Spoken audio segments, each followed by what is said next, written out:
Most people think the worst thing that can happen at a gas station is a robbery. I used to think that too, until an HOA board member decided the rules didn't apply to her. It started with a simple demand for free gas. When I refused, she didn't just get angry. She turned it into a personal mission. Complaints appeared out of nowhere. Inspectors started showing up. Then one afternoon, she dialed 911 and claimed I was running an illegal operation right in the middle of town. What she didn't know was that the officers racing toward my station weren't responding to some random business owner. They were responding to their own chief. By the time she realized who I was, the damage she'd caused was already about to come crashing back on her in a way no one in that neighborhood would ever forget. How did a demand for a free tank of gas turn into the biggest public humiliation our HOA had ever seen? At the time all of this happened, I was living what most people would consider a pretty normal life. I owned a small gas station on the edge of town, and I spent most of my days making sure the business ran smoothly. The station wasn't anything fancy, but it had built a good reputation over the years. People trusted us, and many customers had been coming there for decades. What most people didn't know was that I was also the town's police chief. I kept that part of my life separate whenever possible. When I was at the station, I was just another business owner trying to earn an honest living. I never expected special treatment, and I definitely didn't advertise my position. The neighborhood around the station was quiet for the most part. Families had lived there for years, and while there were occasional disagreements, nothing ever turned into a major problem. That changed when a woman moved into one of the larger houses near the entrance of the community. Within months, she became one of the most talked about people in the neighborhood. She joined the HOA board and quickly gained a reputation for sticking her nose into everyone's business. It seemed like she always had a complaint about something. One week it was someone's mailbox. The next week it was a lawn that wasn't trimmed to her standards. At first, her attention stayed focused on the homeowners inside the neighborhood. My gas station sat just outside the HOA's boundaries, so I never imagined I would become one of her targets. Then one afternoon, she pulled into the station and filled up her SUV. Nothing seemed unusual until she walked inside expecting something that no customer had ever received before. That single visit would start a chain of events that would drag in the HOA, local officials, and eventually an entire police department. Looking back now, it was the moment everything began to unravel. The moment she walked into my gas station, something felt off.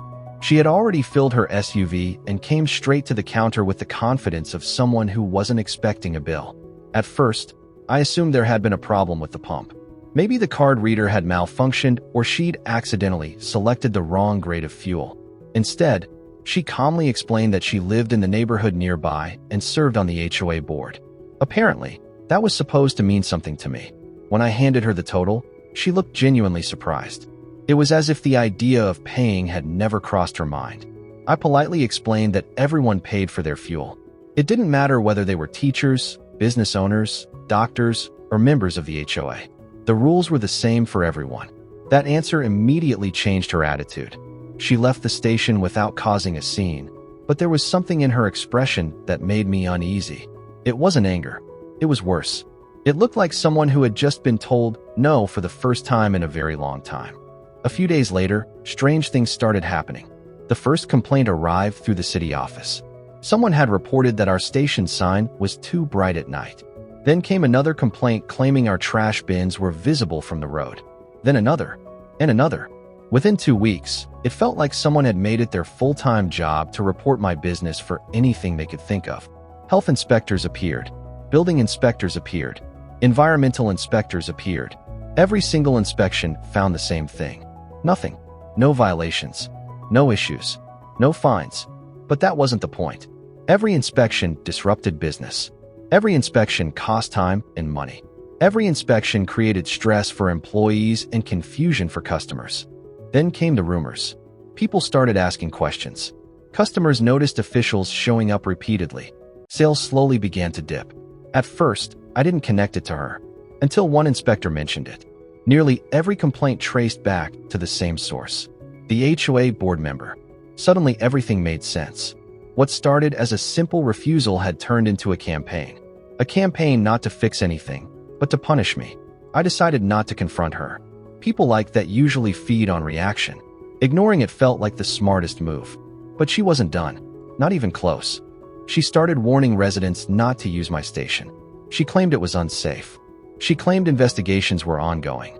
None of it was true, but rumors don't need truth to spread. Then came the online reviews.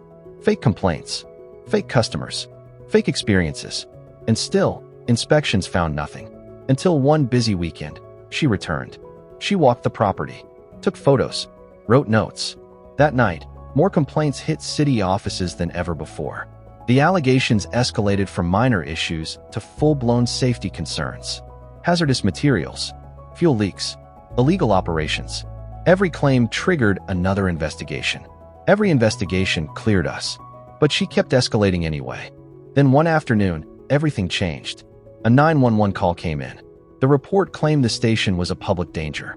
Illegal fuel storage, active violations, immediate threat to safety.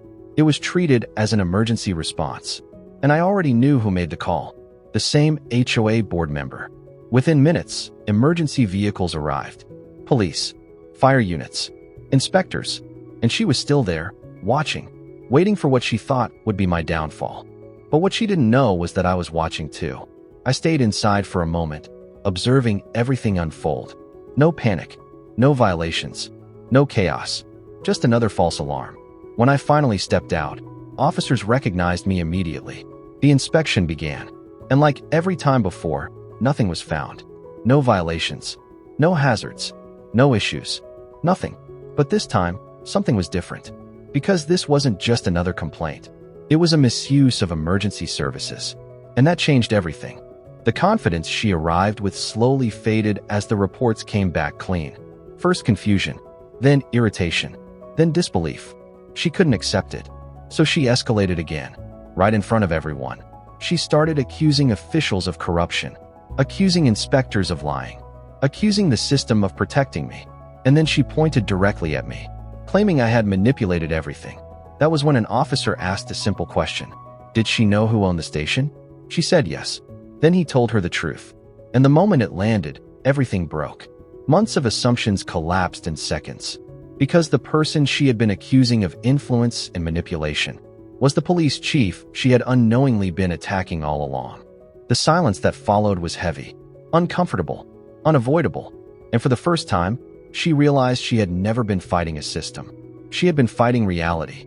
After that day, everything moved quickly. The misuse of emergency services triggered formal consequences. Every complaint was reviewed, every false report documented, every action traced. The HOA itself came under pressure to explain how one member had escalated personal grievances into repeated public misuse of authority. And the neighborhood watched as the truth slowly unfolded. Her credibility collapsed. Her influence disappeared.